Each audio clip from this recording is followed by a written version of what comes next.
glory, hallelujah. Glory, glory, hallelujah. Glory, glory, hallelujah. As we go marching on, we are calling Yankee soldiers who've enlisted for the war. We are fighting for union. We are fighting for the Lord. We can shoot a rebel cause than a white man ever saw. As we go marching on, look there above the center where the flag is waving bright. We are going. And welcome to Heal DC. This is Joni, and you were just listening to Sweet Honey in the Rock Sojourners Battle Hymn. I can think of no better song than to welcome and celebrate our guest for this morning, none other than our own Chuck Hicks. We are honoring Chuck on his 80th birthday week, sharing the challenges and the victories that he and his family faced in Bogalusa, Louisiana, particularly in the 50s and 60s, and then moving through Chuck's life in Syracuse, New York, and of course here in Washington, D.C. We're going to be moving quickly to cover these 80 years. Chuck was 80 years old last Tuesday, February 25th. He was born February 25th, 1945. So we're going to cover a lot of these decades of Chuck. Before we welcome Chuck, I also want to quickly give some other happy birthday greetings. Saturday was our own Reverend Graylin Hagler's birthday. We give a big cheer for Reverend Hagler and everything he's done to fight for a better world. It was also Harry Belafonte's birthday. And my dear friend James Sherd had a birthday on Tuesday, same day as Chuck. James, his son, some of you may have heard the stories about his son who was killed by DC police 2 years ago, last summer. We send our love and support to James and his family. And just quickly, this coming week, we have Marion Barry's birthday on March 6th, on Wednesday, and we have our own Nkinji Toure. His birthday is March 5th, and of course, Nkinji was the one who helped launch. Every year we celebrate International Working Women's Day for a whole day, and we will be doing that on Saturday. So happy birthday to Nkinji. And okay, now we're going to jump in the rest of the hour. We're going to be speaking with Chuck and going quickly through his life. Good morning, Chuck. Morning, Joni. Glad to have you with us. We're going to be going in, of course, certain categories. We're going to start with an overview of Chuck's early life, then move into, we'll just take it one step at a time, but we'll be moving quickly here. Let's start, Chuck, with your early childhood in Bogalusa, Louisiana, particularly in the 50s and 60s. What was it like for you? And I'm saying early childhood up to the time when you were getting ready to go to college. What was it like growing up in Bogalusa?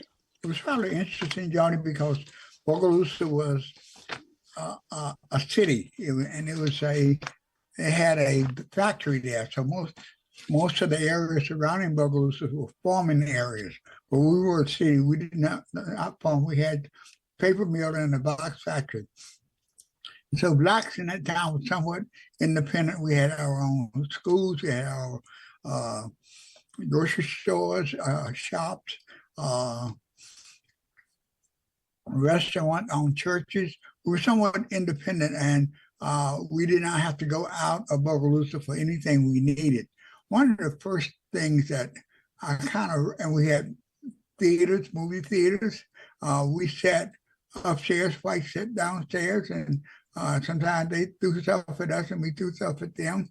But one of my first recollections of racism came right when I was about my junior year, going into my junior year, senior year of high school, my parents had decided that since I was going to college, they were going to start buying me clothes for college. And I remember we went into this men's store and we picked out some suits and some shirts and a whole bunch of stuff.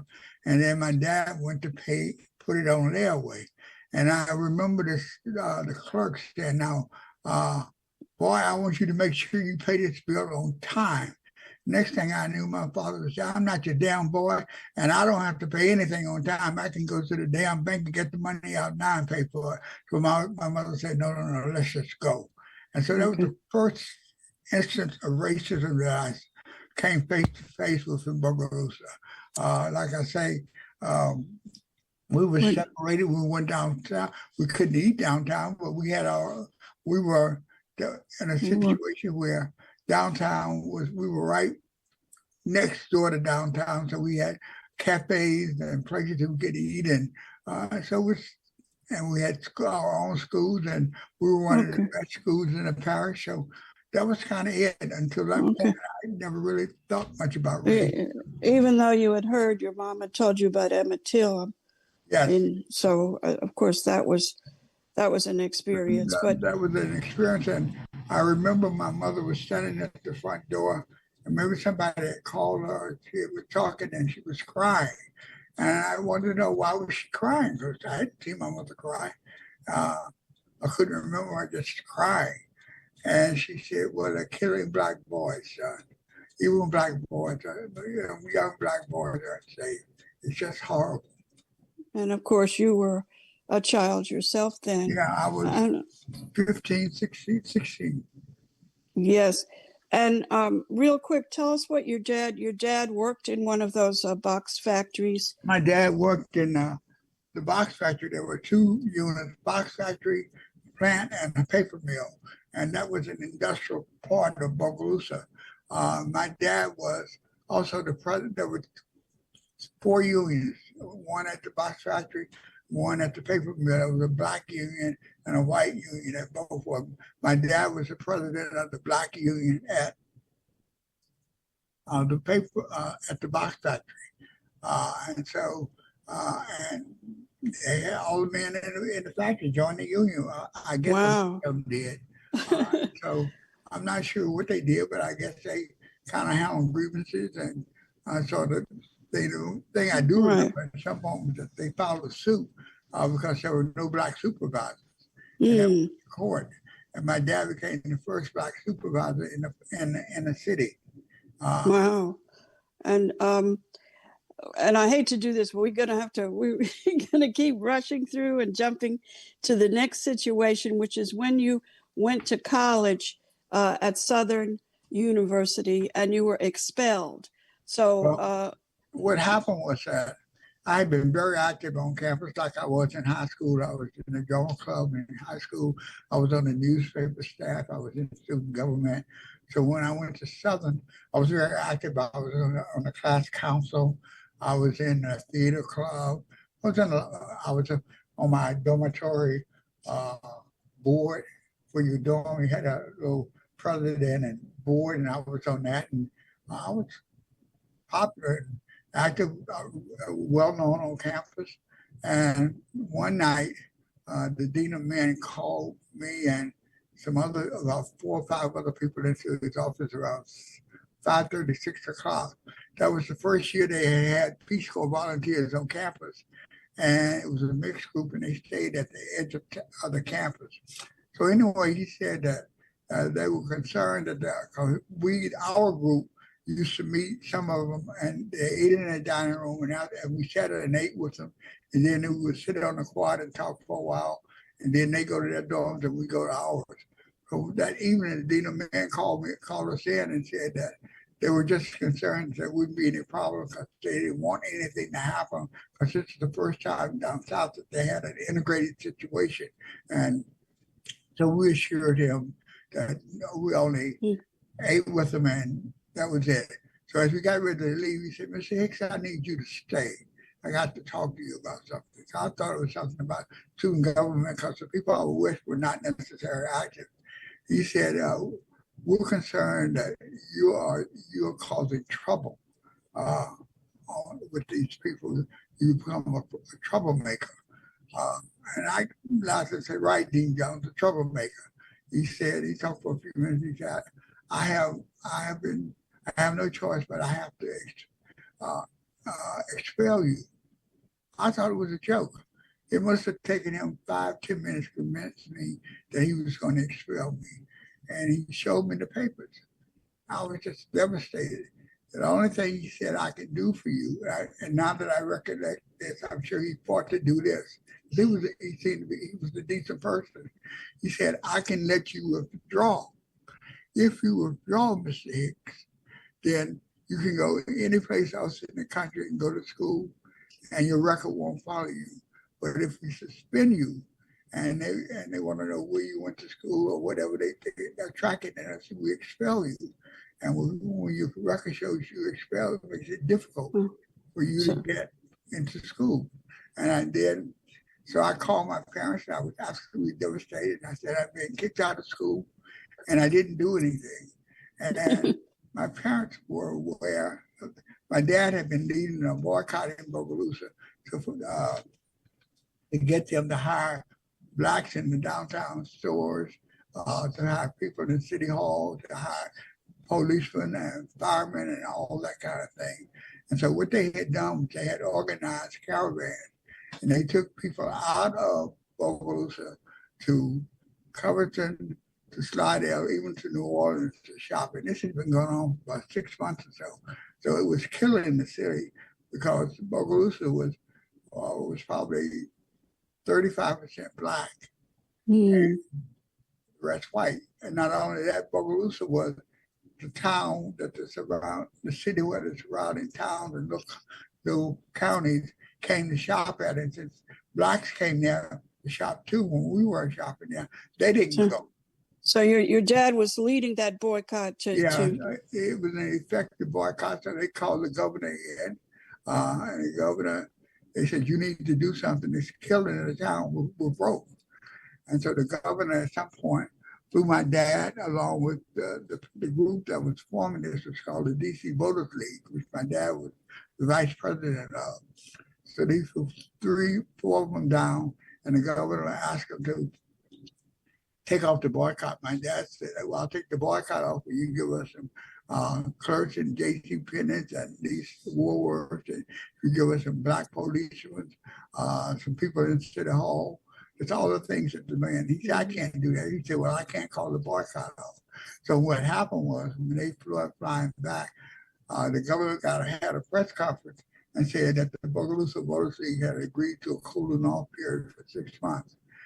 My dad said when they got back to Bogalusa, they went to the Union Hall. There was probably a couple of hundred people there. He said, he used to say, them Negroes was mad as hell with us because they thought we had sold out. So, and the press was saying, he said, not only did we not sell out, but we are going to march on the Capitol. And there's an article called The Longest March in Civil Rights Movement, Bogalusa to Baton Rouge, 126 miles. No other march was longer than that during the civil rights. Wow. And so that is sort of the essence of that. So when I got... And did you go on that march, Chuck? No, I was just... it took them about 2 weeks because they had to have potty trains, they had to have places to stop, parks and areas where there were black churches that would let them stay there and all of that. So what happened was I was so devastated. I didn't know what to do. And I think if I thought of suicide, it would have crossed my mind. I wouldn't have done it, but I would have thought that might have been an option. I was the first person in my family to go into college. When I was in high school in the South, the Army would come in and all the Black boys in the South, they had to take the Army test. I didn't take the test, and the sergeant wanted to know why I wasn't taking the test. I said, because I'm going to college. I don't need to go. So he went and got the principal. He said, this boy don't want to take the test. Mr. Crumb asked me, why wasn't I taking it? I said, because I'm going to college. And so he said, well, I can't make him take the test. He's going to college. And so all that was weighing on me. So I called my parents and I said, look, I'm being kicked out of college. And the other thing was that the dean of men told me I had 2 hours to get everything I own out of my dorm and leave in 2 hours. I asked the state troopers would come, take everything I had and put it on the side of the highway. I called my parents and said, they're kicking me out of school. I didn't do anything. I guess I was just tore up. And they said, don't worry, we're coming. In Baton Rouge to Bogalusa was probably 2.5 hours. They got there in about an hour and 45 minutes. Wow. My dad was driving 90 miles an hour. And I didn't know what had happened. But the dean of men, the governor was striking at me because of what my dad had done. Sure. So the horrible thing was that when I got out, everybody knew something had happened. And while we were very active in Bogalusa, everybody didn't like the Hicks family. There were people who didn't like us. Like, there were a lot of people who respected us, but didn't like us. And the thing was, I got kicked out right before Easter. So I was home 2 weeks before kids came home from college. If I had been kicked out and could have came home during that time, I'd have been like I just came in and decided not to go back. But everybody in Bogalusa knew in a day or two that the Hicks kid was no more in school, and why, wondering why. So one thing, my parents said that, well, he's got to go to school. I remember hearing this conversation. They said, yeah, but he can't go in the South because any place that we sent him, the governor would track him. And they couldn't afford to send me to a private school. They tried to get rid of my sister, but she was a dealer. And dealer was private, so they couldn't do anything to her. I had relatives in Newark, New Jersey, and New York. And so they called my relatives and they said, Charles has been kicked out of school. He needs to come up there to go to school. And they said, send him up.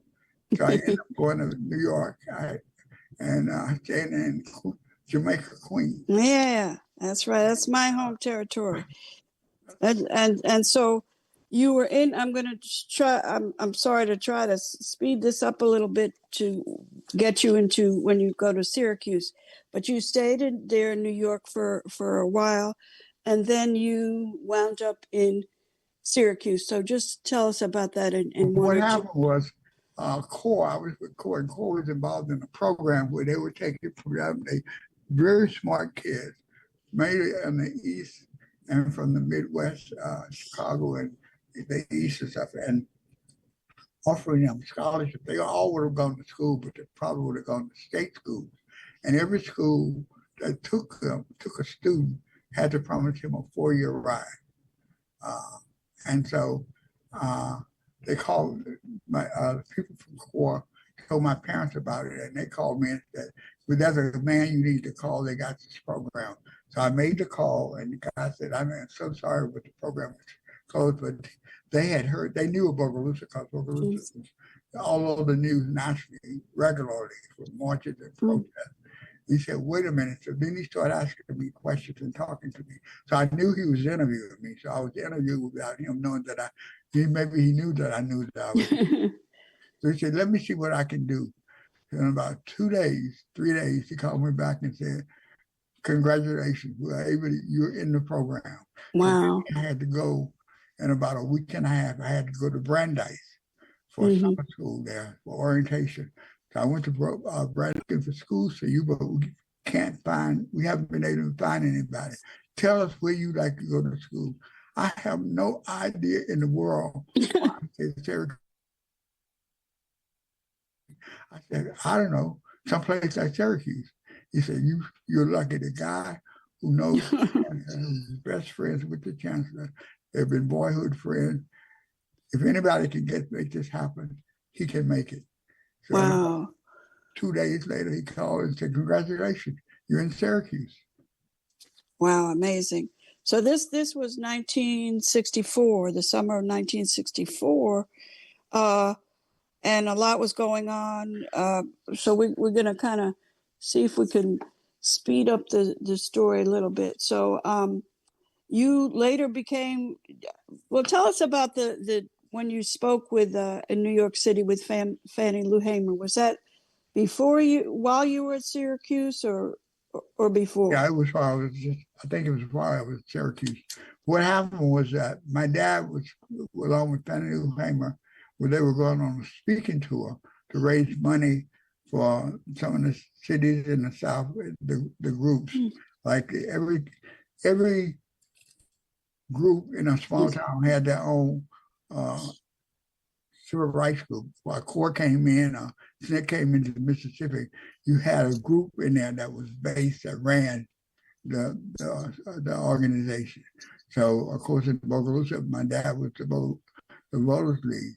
But what had happened was they had a massive arrest, and they had arrested maybe 30-some protesters. So they had to raise money to get bail to get those people out. So he couldn't leave to go to New York. I think he later joined the tour. And he said, well, I got a son in New York. He can speak. And so I think it was at Hunter College. And so I got there, and Miss Hamer was sitting there, and I greeted her. And she said, how you doing, baby? I said, I'm fine. I said, you got your speech ready, Miss Hamer? She said, oh, honey, I don't need a speech. I just can tell them what's going on. So first of all, they had some programs and some speakers, and then they called me from Bogalusa, where the Deacons were founded. I had my little speech, couple of papers, and I got confused, and my papers got out of order, and I was stumbling. She said, boy, put them papers down and tell them what they're doing to your folks in Bogalusa. I put the papers down, and I was on a roll. And from then on, I could speak whenever I need to speak. And that's how I met Fannie Lou Hamer, and was friends with her for as long as she lived. Wow, what a story. Well, people actually are calling me on my phone. We have somebody from AFSCME calling, but I'm not. We'll get up to AFSCME in a little bit, but we may be able to take one or two callers. Barry Carey, if you're listening, you can call in a little later. But let's keep moving. We're talking with Chuck Hicks, our own Chuck Hicks, and his life story from Bogalusa to Washington, D.C. So going back to Syracuse, you became the first Black person elected to be student president. Yeah, well, actually, as a junior, I was very active in Syracuse because I was on my dorm floor. I was involved in some community groups outside of Syracuse, but also I was on the student council. I was on the class council. I was doing all that. So as a junior, I was a group of people. I was on the student union board. So as a junior, some people asked me to run against this lady because she was usually a senior's head of the student union board. And I ran and won as a junior. So I was the first junior and Black that would be head of the student union, even though we didn't have a union. We used we had a dormitory that we used, the basement for activities.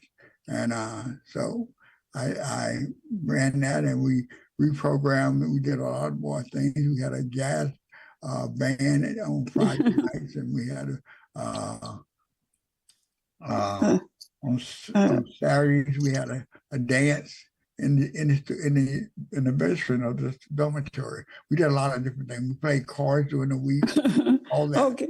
Okay, Chuck. I'm gonna try to make sure we get in a few of the other amazing stories. So this was 1960. Quickly, I ran for student body president, and the night before, the night of my last night with my team, we were doing our final rehearsal, and this guy came over to my campaign manager and whispered something to him. And then he called my vice president over, and then they called the rest of my slate over. Then they all came over and said, Chuck, we don't know how to tell you just to tell you. Dr. King has just been assassinated. And so I said, I was actually devastated. So I said, I won't campaign until after his services. And so somebody said, but you could lose. I said, well, I'll lose, but I won't go out and campaign before that. And so my team said, my state said, well, we're not campaigning either. So when the guys and the state heard that I was not going to campaign against them, because it was like a 2-week campaign, they said they wouldn't campaign. So we postponed the elections until after King services. And we had a big service, memorial service in the chapel and all of that. So after I won, the night after I won in my victory party, I went to Chicago. I headed to Chicago for the Democratic National. Wait. I'm going to stop you here because I wanted to go back to 65 with what happened with your dad. Unless you want to. Well, when you want to go back to 65, or you want to? You want to talk about when the deacons were? Yeah. So I'm trying to do it in the time frame. We're gonna just pause for a minute. Then we're gonna go back to the Democratic Convention in 68. But meanwhile, as you were getting ready to, I guess you are perhaps already in Syracuse. February 21st, 1965 was the day 50 years ago last week when Malcolm X was assassinated. And on that day, it so happened that the Deacons of Defense from Greensboro were on their way to Bogalusa. And then also the Montgomery boycott was going on. Okay. Yeah. The bus boycott. They came in. Bogalusa was actually the first chapter of the Deacons. Outside of the Deacons were formed in Greensboro, Louisiana, by two veteran guys who had been in the war. And so they were having problems, some of the same problems that Bogalusa was having. And they were against police support, and police were going through neighborhoods, and the white Klan and stuff were going through neighborhoods and shooting, and the police wouldn't respond and do anything. So they formed a group called the Deacons. And the reason they used the word the Deacons, because it was like a code, a cover. Because when you think of deacons, you think of church people in the church. These Black people do. You say, oh, Deacon this, a Deacon Hicks, a Deacon Brown, a Deacon Eisenberg. And so you always knew that they were talking about somebody in the church. So when they formed this group called the Deacon, lots of people, particularly white people, thought initially that there was some group of people from churches coming together. That was the code thing for the Deacons. And the Deacons Greensboro came in and swore in the Deacons, and then they set up the organization. They had walkie-talkies. So when they had people who started to guard neighborhoods. One of the things that the Deacons did was they assigned people to watch certain neighborhoods in the Black community, particularly at night. The shifts usually ran from around 12 to 6 or 12 to 5. There'd be two or three people in every neighborhood sat on their porch and watched. If somebody came through, they know that it wasn't a Black car or what they could see, and they got on the phone and say, we got somebody coming through, and they stop them, or they and want to know where they were going, or they when they came through, they were there, and when they were shot at somebody, they fired back. And then you say 12 to 5, was that in the nighttime or daytime? Yeah, say midnight. Midnight. And they probably around 10 o'clock. I'm not sure of the time. Okay, so but Chuck, I remember you telling me that at one point the Klan was marching into your families. What happened was that in the South, when they were trying to integrate restaurants and stores and things like that, they had what you call action, a day of action. And so they practiced like when they were, and those people sat at the lunch counter where they had gone through some training. So everybody was trained. If you were going to go to the Five and Dime store, if you were going to go to Avenue Cafe, you were trained in what would happen. So they all went in, and the city had said that there was going to be a test run, so nothing was going to happen. But when those Black kids got into those stores, they had trouble. They threw water on them. They tried to burn them with cigarettes. They just went ate wild on them, but they held their ground. So after that, it was supposed to be a 1-day test, and then everything was supposed to be over. But since this was basically a lot of young people, they said, no, we're going back tomorrow. We're not giving up. And so at some point, but in Bogalusa, when Corps came in, they had 3 people. Chuck, let me just let people know you're listening to WPFW 89.3 FM. This is To Heal DC with Joni, and we're spending the hour talking about Chuck Hicks and his activist amazing life. So anyway, when the Corps sent in people, our family was the only family who agreed to take in the 3 Corps workers who were all white. So after that, when the march was over and they came back, at some point, if somebody can mute their phone that's ringing. I don't know if that's you, Chuck, but I think it'll go off. Okay. So the police came down at some point during the early evening, and he said, I came to escort these civil rights workers out of town because I got a mob of 150 white men headed coming down to lynch and burn your house down. And you say 150 white men were coming to burn your house? Yeah, they were forming, they were gathering to come down. And so my dad said, well, you're the police, your job is to protect us. And he said, that's what the law says. He said, I can't protect y'all. The only thing I can do is get them out of town and then they won't come. And my mother was the first one to respond. She said no. I later asked her why she said no. She said, because I'm a mother. I couldn't imagine any mother doing that to my son.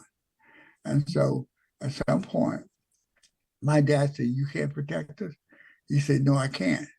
And so my dad said, I'll get my own protection. So my dad told my sister Barbara, and the deacons had as in where other deacons were, they had a phone line, they had a list of people they could call whenever anything was happening. So my sister got on the phone and called some people and said, quick, bring your guns, the mob is coming to lynch us and burn the house down. Tell your wives to call other people. So in a matter of, I guess, 45 minutes, there must have been 75 Black people at our house. And they not only were at our house, they were on our roof, they were in trees, and they were in people's porches and in trees. So I guess when the chief of police and the police saw all these people coming, they told him, you better not go down there because they're armed and they're waiting for you. So what happened, and so the 3 white workers were able to get a call out to AP in New Orleans before they eventually turned all the phones off in the Black community. So they turned the phones off? In all the Black community. Who turned the phones off? The telephone people, the company, CMP. Wow. And so they were able to get the word out to New Orleans to AP and other news people. So around 6 o'clock in the morning, the press came down and they saw all these Black men in trees, on porches and everything. And they asked my dad, who are these? And my dad said, this is the Deacons for Defense and Justice. And that hit the wire and it went all over from New York Times, LA Times, Chicago, wherever. And so one of the reasons when people hear the Deacons, they think Bogalusa because that got the notoriety. But we always say is the Deacons started in Greensboro. Now, we were the first chapter.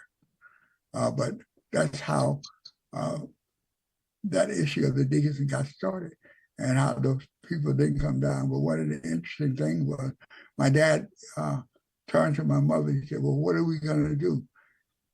He said, we're not leaving. He said, neither am I. I just want to get my children out.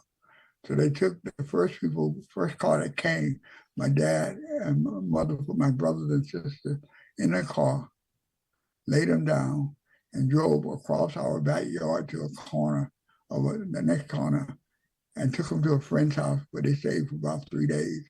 And their brother said that they were horrified, the worst thing in their life because there was no news going on and they couldn't use the phone because if they had used the phone, they would have heard, and maybe they would send somebody down to kill them. And so Mhm. we went for 3 days not knowing if my parents were alive or dead or anything. To hear them tell that story is just heart-wrenching. So that problem was resolved in how long did it take for the family to kind of get back to any kind of Well, I think we by that time, and certainly after that, we didn't have a normal life. When we were growing up, one of the things that we did every night, we sat down and had dinner together. Lots of families just got a plate and went, but every night, 5 days a week, we sat down, we had dinner, we talked. My mother said, "What did you do today?" Or my dad would say, "How you robbed? You went fishing? Did you catch it?" We had a family conversation. And so we were in a 3-bedroom house that we owned. And so we had my parents' room, we had the boys' room and the girls' room. But after that, we didn't even sleep on the beds anymore. During the civil rights movement, we slept on floors. Besides, we had civil rights leaders staying with us, and sometimes they stayed in one of the rooms, and we all stayed in one bedroom and stuff on the floor, because our beds were next to windows, and people shot in there, we could get hit. So we didn't sleep in beds. We stopped eating as a family together. Just everything became discombobulated for probably 18 years before we started to come back as a family. Wow. Okay, Chuck, we have about 10 minutes left. So if you could real quickly just maybe share a few sentences about when the white youth from the North came down to Bogalusa, and briefly how your family and other families supported them. Well, they came down, of course, to help with the voters' right, and they helped set up freedom schools and stuff like that. And so once they got there, they were protected by the deacons. They did all our legal work for us. They went on marches. When they went to a march, they were the first to attack.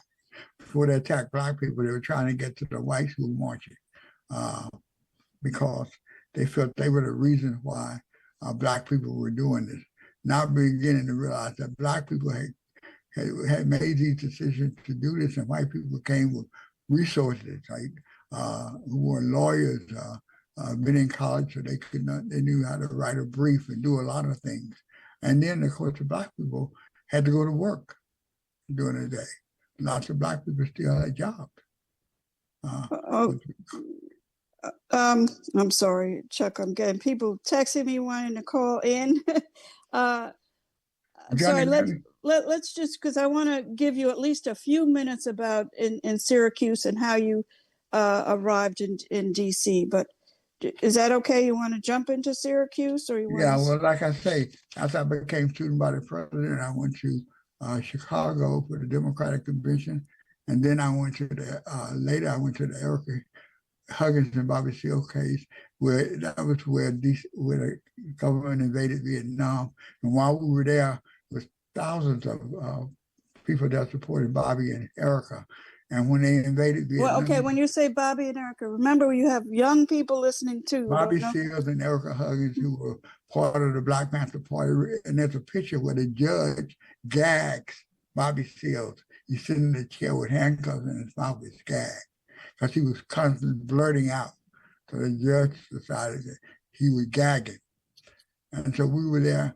And so when that happened and they invaded Vietnam, half of the people there went back to their campus and started organizing against the Vietnam, and still supporting Erica and Bobby. And that's what Kent State and Jackson State were where the two students precisely got killed during the Vietnam, protesting the Vietnam War. But after that, I went to Syracuse and I went to graduate school there. And one of the things about being in Syracuse after all of that, I had been arrested 30 times after I got to be student body president. If I left the campus, the police got me and they would lock me up. I must have been arrested 30, 40 times, and the university would come and get me out every time. And so at some point I was in graduate school there, and I helped write a grant for the University of Maryland School of Library Science, and they got the grant at the last minute. So my professor, who was my mentor, said to me, he said, Charles Ray, you know, it's not, I know you're under a lot of pressure here. He said, well, why don't you, I was going to get a PhD in higher education administration with an emphasis on Black studies. He said, why don't you get a master's? We could arrange to get you, if you go to some school, you could get a master's. Then you could go to school in Maryland and you wouldn't be under the pressure that you said, because the city's not going to let up on you. And I don't know how much longer you can stand to be harassed by the city. Of course, the university is going to protect you. But Wow. when you move, they're going to get you. So the professor advised you to leave Syracuse. Yes. And go to a safer place. And I had a full ride at Syracuse, so they gave me a full ride at the University of Maryland. Wow. Wow. I was there in College Park, and then I moved to DC, and I got a job after working in Maryland's prison. I got a job at the Martin Luther King Library, and they had the Lawton program. And since I had been working in the prison, they were looking for somebody with experience. So they hired me to work in the Lawton program. We took a bookmobile to Lawton and to the youth centers. And that's how I got into the DC Public Library. Wow. Wow. And you were in I got there, one of the first things, somebody came up to me, and I was Jim, white guy, said, how would you like to join the union? I said, I'd love to. I said, my dad has always been a union man. I said, I believe in the union. My dad used to say the best friend that a working person can have is the union. Wow. You can't have a better friend than Yes, yes. So Chuck, we're gonna we have a few more minutes. We're gonna take one caller, and that's Dr. Greg Carr, who's holding online to share his words with you. But so then you joined the union, and you were with the DC Public Libraries for at least 35 years until 2010, when your dad passed and you retired. And of course, you still do a lot with the libraries. You worked in. I joined the union, and then I became a shop steward, and then I became president of the library. And then when I became president of the library, I went on the Council 20 Executive Board. And the first thing I did. Okay, so Chuck, keep in mind that many people don't know, you became the president of. Tell the people what AFSCME is. Public Library. Okay. And then all the unions, all the local unions form an executive board, and they have committees. And when I got on the executive board as president of the local, the first thing I did, it asked me to do was to chair the political action committee. And at that time, Council 20, anybody who got elected in this city for 20, 30 years came through the union. We elected Marion Barry. Eleanor Holmes Norton would tell you today that if it had not been for Council 20, when she was running for front row seat, Betty Ann Kane, she was losing. She called the union. The union went out and organized Ward 7 and 8, and we, for every one vote, Ward 4 and 5 turned out, 2 and 3 turned out. We turned out 2, and we put Eleanor Holmes in front row seat. And Marion Barry. And Marion Barry. So that's American Federation of State, County, and Municipal Employees, DC 20. It represents, it's the largest union in the whole region, representing the most people. And one other thing, I served as president of the council. I served for a while as the executive director, and we elected Marion Barry. One of the wonderful things that the union did under Marion Barry and Vince Gray was that they orientated every employee had to take a one-on-one course on AIDS, HIV/AIDS. Every employee go through that. Marion Barry order and yes, and that actually I worked directly with that. With the training of the workers.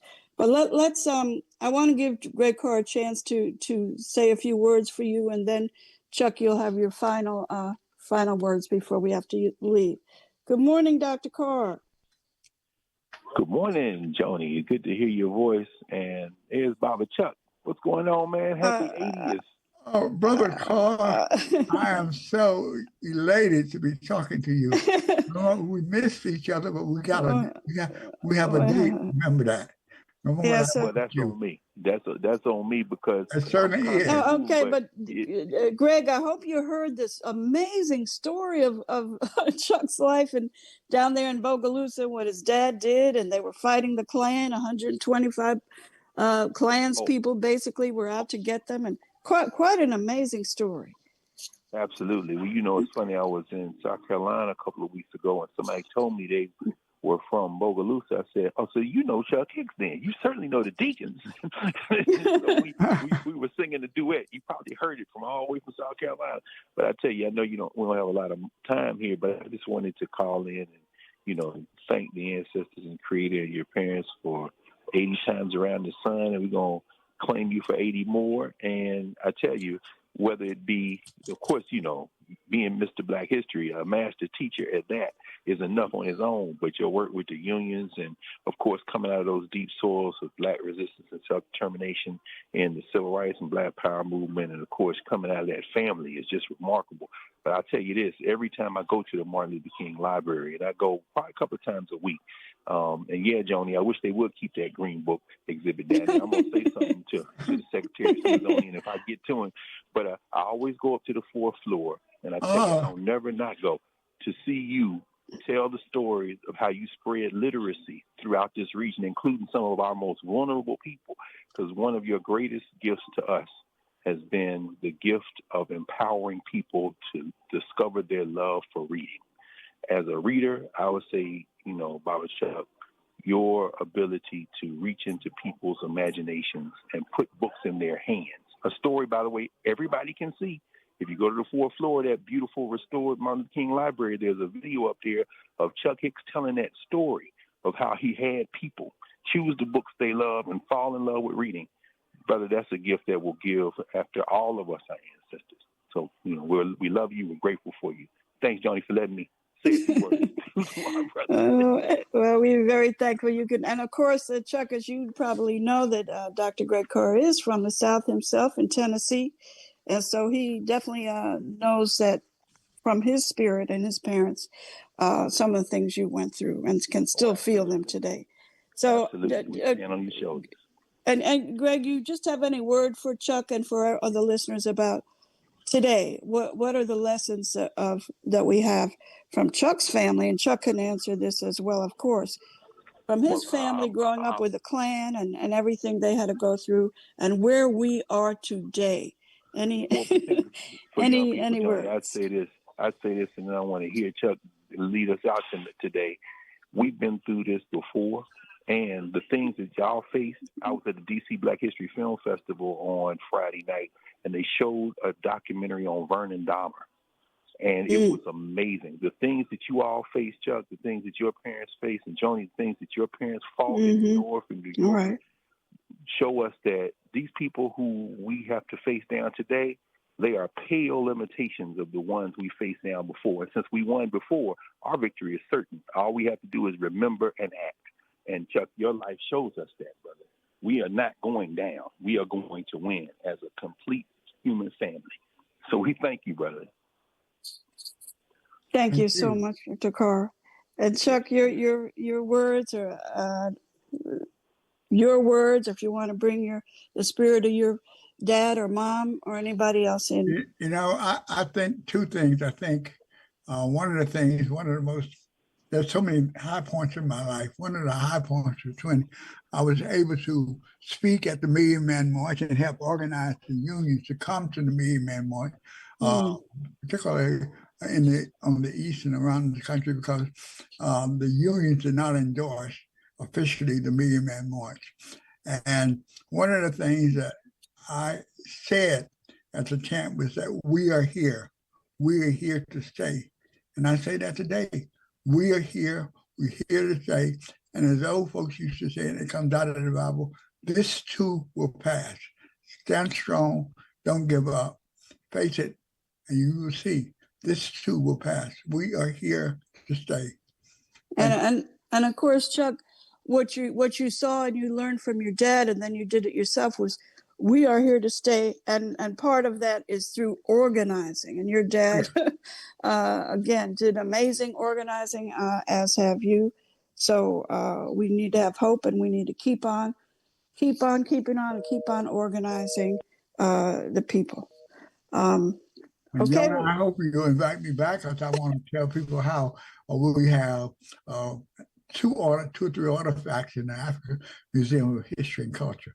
Well, you can share. We do. I won't do any announcements other than to say next Monday, this Saturday, I'm actually doing a special show for International Women's Day, Saturday at 10.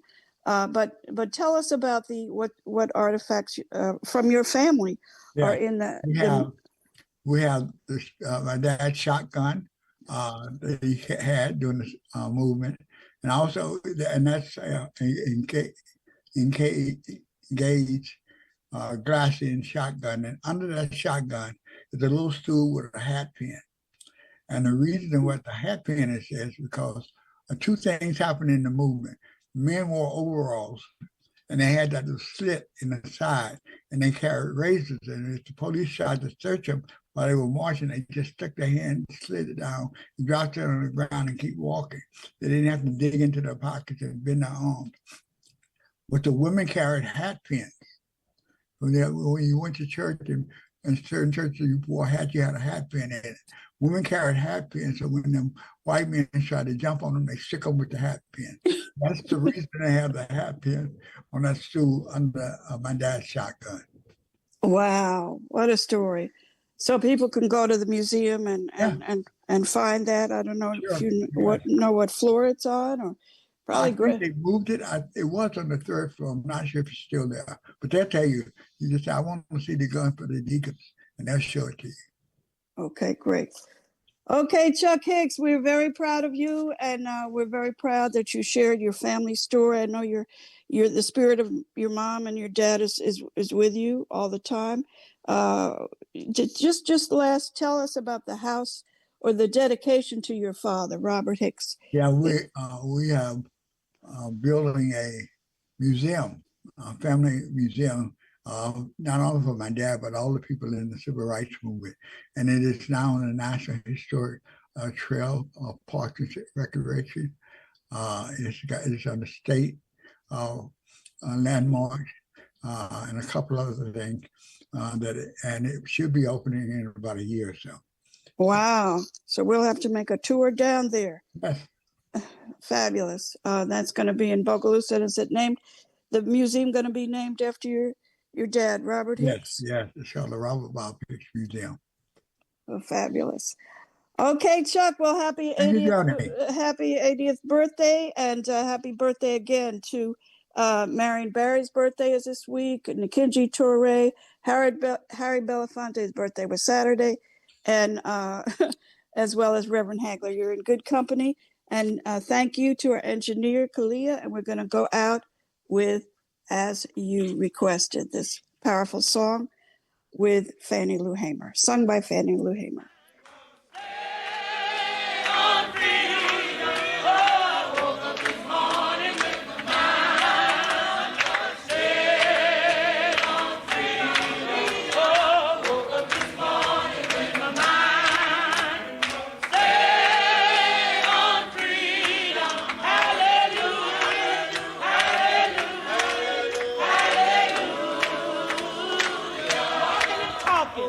Walking and talking with my mind. Stay on freedom. Oh, walking and talking with my mind. Stay on freedom. Walking and talking with my mind. Stay on freedom. Hallelujah. Hallelujah. Hallelujah. Singing and praying with my mind.